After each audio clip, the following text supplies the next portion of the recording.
Assalamualaikum students, I am mathematics teacher Samna Yusuf from Educators School Campus. Okay students, हम लोगों ने अपना chapter number 6 start complete कर लिया था. चैप्टर नंबर 10 स्टार्ट किया हुआ था और उसका हमने थ्योरम नंबर 1 किया था कंप्लीट. अब हमारे पास थ्योरम नंबर 2 है. ठीक है, सेकंड थ्योरम है. सेकंड थ्योरम फर्स्ट थ्योरम से लिंक करता है. ठीक है, इसके जैसा ही है. इस एक्चुअल में इसमें भी वही स्टेटमेंट ही यूज की गई है. हाफ स्टेटमेंट ही फर्स्ट स्टेटमेंट की तरह ही है. अब जैसा कि मैंने आपको फर्स्ट थ्योरम में बताया था, पैटर्न दिखाया था कि पहले स्टेटमेंट, फिर गिवन, फिर टू प्रूव, फिर कंस्ट्रक्शन. ठीक है, और फिर आप आ जाए स्टेटमेंट और रीजन की तरफ. तो बच्चों, स्टेटमेंट हम रीड करते हैं, हम समझते हैं क्या है हमारे पास. प्रूव दैट करें if the sum of measures of two adjacent angles. आपको मैंने ये बताया था कि आपने पहले स्टेटमेंट को समझना है. स्टेटमेंट को समझ के फिर आपने पहले फिगर बनानी है ताकि आपको आइडिया हो कि आपने अपनी टर्म प्रूव क्या करनी है. ठीक है बच्चों, तो देखिए जरा सबसे स्टेटमेंट देखते हैं. हमने पहले थ्योरम में क्या प्रूव किया था. पहले थ्योरम में हमारे पास एक स्ट्रेट लाइन थी. मैं आपकी एग्जांपल रिवाइज करवा देती हूँ. हमारे पास एक स्ट्रेट लाइन थी. उस स्ट्रेट लाइन के ऊपर एक और स्ट्रेट लाइन स्टैंड करती है और बच्चे इन दोनों से दो एंगल बनते हैं और उन दोनों एंगल्स का सम, मतलब उन दोनों एंगल्स को प्लस करें तो is equal to two right angles. Two right angles मतलब 90 प्लस 90 180 डिग्री आता है. ठीक है, तो बच्चे ये हमने पहले थ्योरम में प्रूव किया था कि क्या वाकई इन दोनों एंगल्स को प्लस करके is equal to 180 degree answer आते हैं. तो आज का थ्योरम क्या है. सेकंड थ्योरम में उसी चीज को यूज करते हुए कहता है प्रूव दैट करें if the sum of squares of two adjacent angles. ये प्रूव करें कि अगर आपके पास सम मतलब प्लस है किसका, measures of two adjacent angles. Adjacent angles क्या होते हैं. एक ही पॉइंट, एक ही आर्क से जो दो एंगल्स या ज्यादा एंगल्स बनते हैं वो एडजेसेंट एंगल्स होते हैं. ठीक हो गया. तो बच्चे जैसे ही देखिए यहाँ से इस पॉइंट से ये भी एंगल निकल रहा है, ये भी एंगल, तो ये एडजेसेंट एंगल है. ये दोनों, ये अगर देखा जाए तो ये दोनों एंगल अटैच है, ये दोनों एडजेसेंट है. अब इसी तरह हमारे पास sum of measures of two adjacent angle, दो एडजेसेंट एंगल्स हैं, उन दोनों को प्लस करके is equal to two right angle. ये चीज हमें गिवन. मैं इसको हाईलाइट कर देती हूँ. ये पूरी स्टेटमेंट यहां तक हमें सब कुछ गिवन. उससे कहा है कि ये हम आपको बताते हैं कि दो एडजेसेंट एंगल्स उनको प्लस करके is equal to two right angle answer आते हैं. तो फिर प्रूफ क्या करना है. ये तो पहला थ्योरम हो गया. प्रूफ ये करना है हमें then the external arm. External मतलब होता है बाहर की तरफ, इंटरनल का मतलब अंदर की तरफ, एक्सटर्नल का मतलब बाहर की तरफ. तो जो एक्सटर्नल आर्म्स है, जो उसकी बाहर वाली आर्म्स है ऑफ द एंगल्स की are in a straight line. अब एक्सटर्नल एंगल्स ऑफ आर्म्स क्या आ गया वो आप देखिए जरा यहाँ पे. यहाँ देखिए, ये मेरे पास एक एंगल है, ये स्टेटमेंट है हमारे पास. ये एक स्ट्रेट लाइन जा रही है, उसके ऊपर एक दूसरी स्ट्रेट लाइन स्टैंड कर रही है और ये दो एंगल आपके पास बन रहे हैं. एक ये एंगल है और एक ये एंगल है. ये दो एंगल बन रहे हैं. इसकी एक्सटर्नल आर्म्स क्या होगी. ये इसके एक्सटर्नल आर्म्स आ गए बाहर की तरफ. ये हमारे पास क्या है, मैं टिकअप कर देती हूँ, एक्सटर्नल आर्म्स है. ये टिक से आपको क्लियर हो गया होगा. External arms of the angles, इन दोनों एंगल्स के ये एक्सटर्नल आर्म्स है. और उसने ये कहा है कि प्रूव ये करें कि ये जो एक्सटर्नल आर्म्स है ये दोनों क्या है, स्ट्रेट लाइन है. ये जो उसकी दोनों एंगल्स की एक्सटर्नल आर्म्स हैं, ये दोनों मिला के एक क्या बनती है, एक स्ट्रेट लाइन बनती है. हमने ये चीज प्रूव करनी है. समझ लगी सबको. मतलब प्रूव ये करना है कि ये एक स्ट्रेट लाइन है या नहीं, पी ओ क्यू. अब हमने पहले फिगर बनाई, पहले हमने एक स्ट्रेट लाइन्स tan POY। ठीक है, तो अब देखिए ये अभी स्टेटमेंट ये मैं आपको पॉइंट नहीं बता रही, ये आगे जाके देखते हैं हम। अच्छा बच्चों, हमारे पास गिवन क्या है, दिया क्या गया था, दिया ये गया था कि दो स्ट्रेट लाइन एडजेसेंट एंगल्स हैं आपके पास, दो एडजेसेंट एंगल्स हैं, कौन से, एक है POY, एक ये एडजेसेंट एंगल है, एक है QOY, एक ये एडजेसेंट एंगल। क्लियर?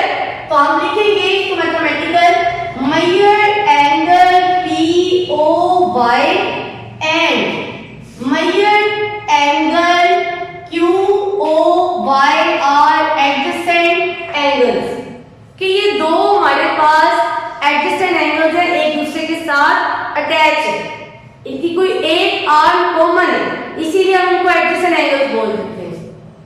तो बच्चे ये चीज हमें गिवन थी, हमने उसको मैथमेटिकल लिख के दिखा दिया एंड, और इसके साथ क्या गिवन था, अगर ये दो एडजेसेंट एंगल्स हैं तो बच्चे ये देखिए यहाँ पे ये वाला एंगल और ये वाला एंगल, अगर ये दोनों एडजेसेंट है तो इन दोनों को जब सम करें तो ये पूरा एक क्या बनेगा, ये पूरी एक डी बनेगी, और डी का आपको पता है कि ये पूरा एंगल कितने डिग्री का होता है, 180 डिग्री का। तो हम लिख सकते हैं अपनी स्टेटमेंट के अकॉर्डिंग कि अगर ये दो एडजेसेंट एंगल्स हैं तो इन दोनों एंगल्स को प्लस करें, इन दोनों एंगल्स को प्लस करें तो इज इक्वल टू क्या आता है, 180 डिग्री। ठीक है, तो गिवन के बाद अब नेक्स्ट मेरे पास है टू प्रूव, कि हमने साबित क्या करना है। अच्छा बच्चों, टू प्रूव क्या करना है, प्रूव ये करना था कि ये जो एंगल्स की एक्सटर्नल आर्म्स है, ये जो एक्सटर्नल आर्म्स है ये स्ट्रेट लाइन है, ये चीज हमने प्रूव करनी है। तो हमने लिखा टू प्रूव में कौन सी एक्सटर्नल आर्म है, एक है OP, एक है OQ, ये दोनों क्या है, एक्सटर्नल आर्म। तो OP and OQ are in a straight line, ये चीज हमने प्रूव करनी है। फॉर एग्जाम्पल ये भी कह सकते हैं कि ये पूरी एक स्ट्रेट लाइन है, यानी POQ ये पूरी की पूरी एक स्ट्रेट लाइन है। ठीक है, तो ये हो गया फिगर गिवन टू प्रूव और कंस्ट्रक्शन। अच्छा बच्चों, अब नेक्स्ट मेरे पास है, ये तीनों चीजें हो गई, अब नेक्स्ट है स्टेटमेंट और रीजन। आपको ने बताया था कि स्टेटमेंट में कोई भी टर्म आपने अप एंड डाउन नहीं करनी। तो आप देखें स्टेटमेंट में हम उसकी स्टेटमेंट बताएंगे और वो ऐसी क्यों हो रही है, ऐसा क्यों ये अमल हो रहा है, उसकी रीजन वजह हम आगे लिखेंगे। तो आप देखें बच्चे, सबसे पहले स्टेटमेंट में लिखा POY is a straight line, कि POY एक स्ट्रेट लाइन है। हम देखते हैं क्या वाकई स्ट्रेट लाइन है, POY। सबसे पहले सॉरी हम कंस्ट्रक्शन तो भूल ही गए, टू प्रूव हमने पढ़ लिया, कंस्ट्रक्शन नहीं पढ़ी अभी हमने। कंस्ट्रक्शन क्या है, कंस्ट्रक्शन में सपोज किया आपने, फर्ज किया कि POQ is not a straight line, जबकि बजाहिर आपको देखने से लग रहा है कि POQ क्या है, एक स्ट्रेट लाइन है। आपने इसके उलट सपोज करो, इस थ्योरम में क्या करना है, एक चीज सही नजर आ रही है, हम उसको गलत लेट करेंगे, सपोज करेंगे, अपनी सपोजिशन को रॉन्ग बनाएंगे कि हम गलत सोच रहे हैं। कि जैसा कि यहाँ पे देखिए, सपोज हम करने लगे हैं कि POQ is not a straight line, कि हमें नजर आ रही है POQ एक स्ट्रेट लाइन है, लेकिन हम फिर भी हम कह रहे हैं कि हमने सपोज किया ये POQ एक स्ट्रेट लाइन नहीं। अब ये प्रूव करना है कि ये एक स्ट्रेट लाइन है। ठीक है, अब देखिए, अगर POQ एक स्ट्रेट लाइन नहीं है, फिर कोई और स्ट्रेट लाइन होगी, तो फिर हमने ड्रा की एक स्ट्रेट लाइन। जब हमने एक स्ट्रेट लाइन हमारे पास है, हमने कह दिया है कि वो स्ट्रेट लाइन नहीं है, सपोजिशन अपनी रॉन्ग करने के लिए। ठीक है, तो हमें फिर एक और स्ट्रेट लाइन चाहिए, उसके लिए हमने एक स्ट्रेट लाइन ड्रा की, ये कंस्ट्रक्शन में सारा हम आपकी वर्किंग लिख रहे हैं। क्या स्ट्रेट लाइन ड्रा की? POX, मतलब यहां से एक हमने लाइन ड्रा की, एक और लाइन इसके ऊपर स्टैंड की, ठीक है। तो वो जो दूसरी लाइन हमने स्टैंड इसके ऊपर की है वो X है, तो हमने कह दिया कि फिर हमने POX एक ये वाली स्ट्रेट लाइन ड्रा की, यहां पे लिखा हुआ, ठीक है बच्चों। अब नेक्स्ट है स्टेटमेंट और रीजन। अब हमारी इस थ्योरम में हमारे पास एक स्ट्रेट लाइन मौजूद थी, बट हमने कहा कि वो एक स्ट्रेट लाइन नहीं है, तो फिर हमें किसी और स्ट्रेट लाइन की जरूरत पड़ी, हमने लेट कर ली कि ये स्ट्रेट लाइन है, ठीक है। तो बच्चे फिर हमने क्या किया, अब हमने देखना है कि क्या जो हमने कहा वो स्ट्रेट लाइन है, क्या वो वाकई स्ट्रेट लाइन है, ये अब हमने देखना है। स्टेटमेंट में कहा कि POY is a straight line, देखें POY, हमने कहा कि ये कंडीशन एक स्ट्रेट लाइन है। अगर POY एक स्ट्रेट लाइन है तो फिर देखें, अगर हमने कहा कि POY एक स्ट्रेट लाइन है तो measure POY plus measure YOX, फिर आप इसके आगे मैं बना दूंगी, देखिए इससे आगे समझने के लिए, अगर ये एक स्ट्रेट लाइन है, अगर POY एक स्ट्रेट लाइन देखें तो फिर इतना पोर्शन कैंसिल कर दें आप,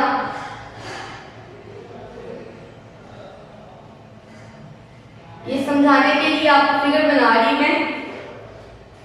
ये O पॉइंट है, ये P है, ये Y है और ये X, ये Y और X।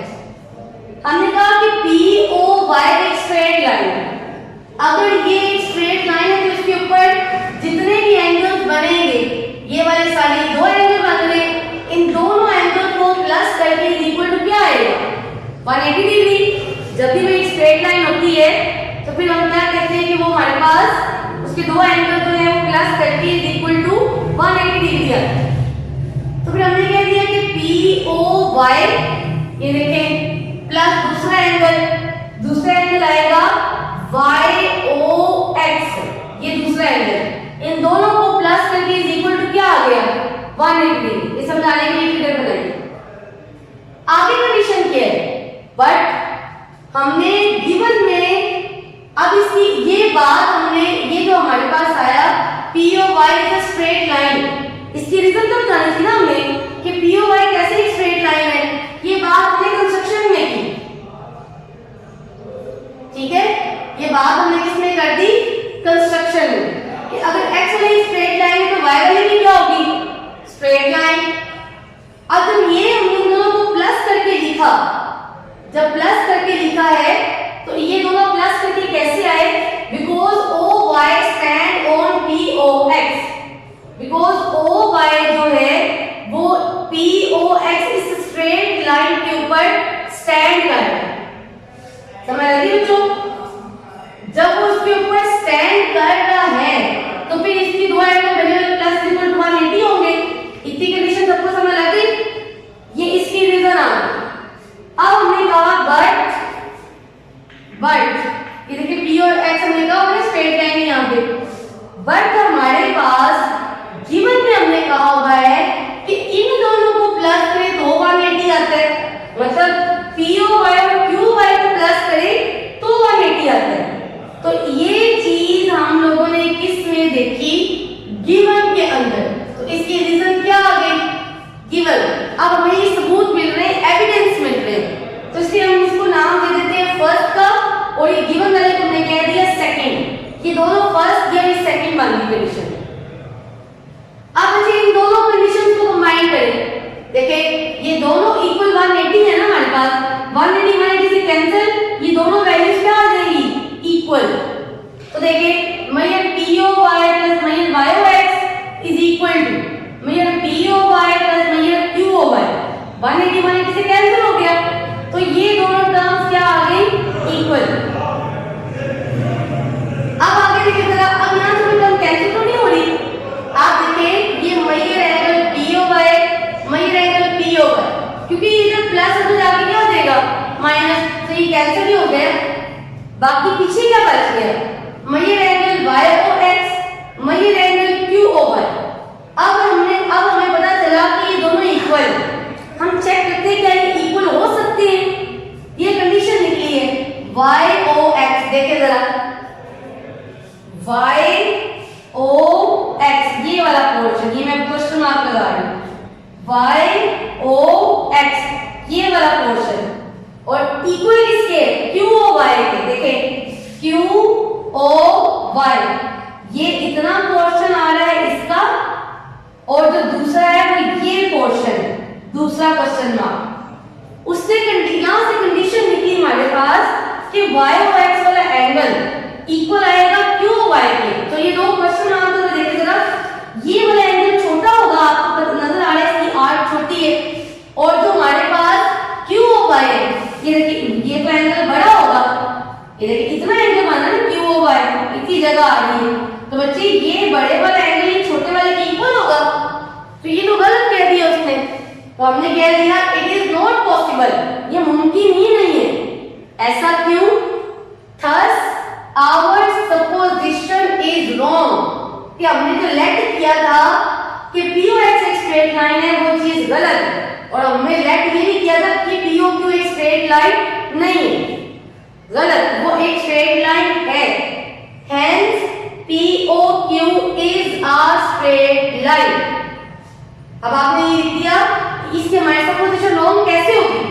आप देखिए जरा, it is not possible, part can not be equal to whole. अब बताइए जरा कि ये तो एक छोटा पार्ट है, देखिए ये छोटा पार्ट है, और क्यू ओ वाई हमारे पास होल एंगल है पूरा, उस पूरे एंगल में से इतना पार्ट हमारे पास दूसरा है। तो क्या होल पार्ट छोटे पार्ट के इक्वल हो सकते हैं?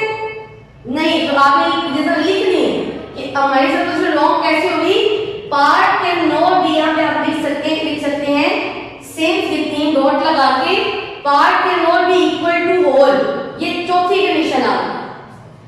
हेंस अगर हमारे पास कोई स्ट्रेट लाइन नहीं है, तो हमने जो लेट किया अगर सपोजिशन रॉन्ग हो जाए, तो इसका मतलब जिसको आपने कहा होता है नहीं, वो चीज होती है। तो मतलब हमने कहा था कि पी ओ क्यू एक स्ट्रेट लाइन नहीं है, तो हमारे पास जो सपोजिशन रॉन्ग हो गई, तो मतलब ये प्रूव हो गया, hence P O Q is a straight line, कि पी ओ क्यू हमारे पास एक स्ट्रेट लाइन है। ठीक है बच्चों, तो अब इसके लास्ट पे हमने रिजल्ट लिखना है। रिजल्ट अब आप लोग खुद देखेंगे, मेरे पास टेस्ट नहीं है।